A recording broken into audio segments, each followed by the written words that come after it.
और अब देखते हैं सियासत से जुड़े शब्दबाण। बिहार में चुनाव के पहले पीएम मोदी ने आज महिलाओं को बड़ी सौगात दी। महिला रोजगार योजना की पहली किश्त जारी की, जिसके बाद महिलाओं के अकाउंट में 10-10 हजार रुपए ट्रांसफर हुए।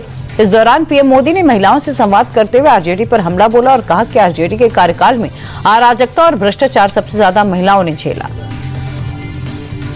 हमें वो दिन भी नहीं भूलने हैं जब बिहार में आरजेडी की सरकार थी, लालटेन का राज था। उस दौरान अराजकता और भ्रष्टाचार की सबसे ज्यादा मार मेरे बिहार की माताओं बहनों को, यहां की महिलाओं को ने ही झेली है।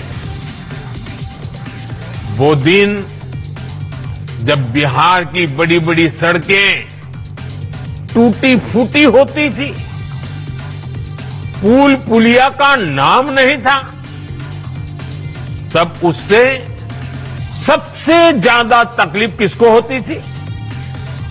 जब ऐसी कठिनाइयां होती है ना, तो हम सब जानते हैं इन सारी कठिनाइयों की सबसे पहली तकलीफ हमारी महिलाओं को उठानी पड़ती है।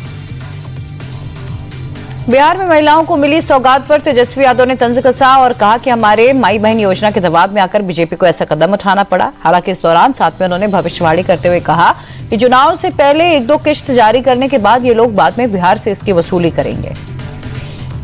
हमको तो दुर्भाग्य लगता है कि नरेंद्र मोदी जी एक पैसा बताओ केंद्र का अगर ये दिए हो तो ये राज्य सरकार का ही पैसा है, और ये 10,000 जो है इसके उपरांत जो है देने के बाद समीक्षा की जाएगी कि किसको देना है नहीं देना है। तो ये बिहार की जनता को बेवकूफ ना समझे नरेंद्र मोदी जी।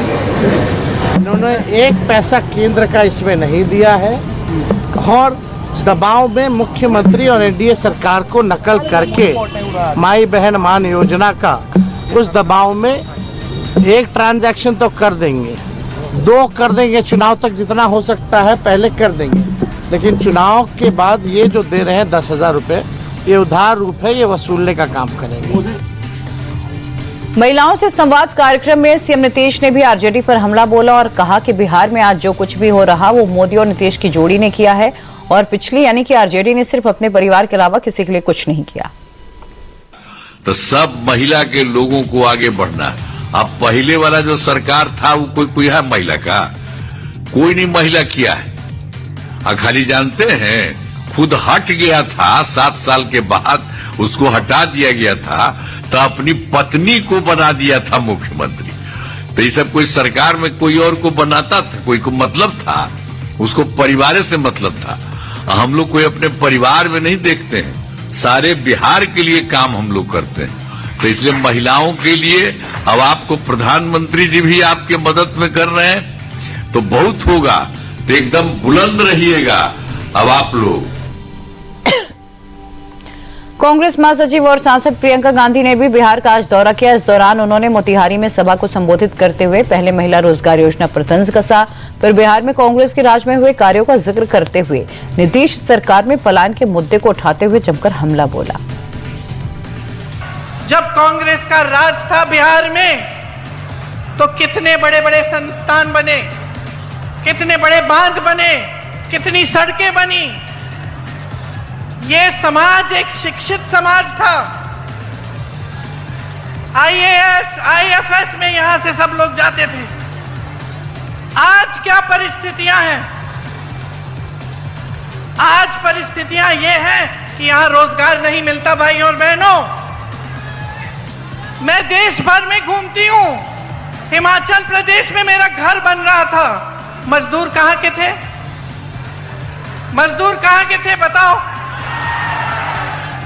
दिल्ली में जितनी भी इमारतें बनती हैं, मजदूर कहां के हैं? साउथ में मैं केरल से आई हूं। केरल में मैं सड़क पे चल रही थी, मैं रुकी, मैंने कहा तुम खोद रहे हो? कोई आदमी एक मजदूर खोद रहा था सड़क को। मैंने कहा भाई कहां के हो? कहां का था बताओ? वहीं दूसरी तरफ सीमांचल क्षेत्र में ओवैसी की न्याय यात्रा ने मुस्लिम वोटों के लिए राजनीतिक लड़ाई तेज कर दी। इस बीच केंद्रीय मंत्री गिरिराज सिंह ने असदुद्दीन ओवैसी की इस यात्रा पर बड़ा अटैक करते हुए गंभीर आरोप लगाए और कहा कि ओवैसी मुसलमानों को भड़काकर देश के टुकड़े टुकड़े करना चाह रहे हैं।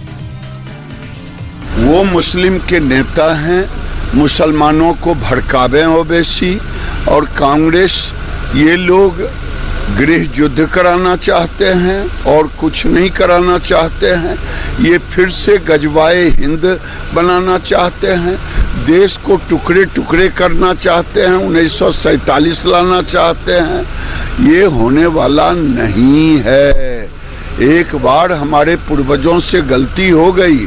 अगर उस दिन ओवैसी जैसे लोगों को देश से बाहर कर दिया गया होता, पाकिस्तान भेज दिया गया होता मुसलमानों को, और वहां से हिंदुओं को लाया गया होता, तो आज देश के अंदर ओवैसी जैसे जिन्ना नहीं पैदा लेते।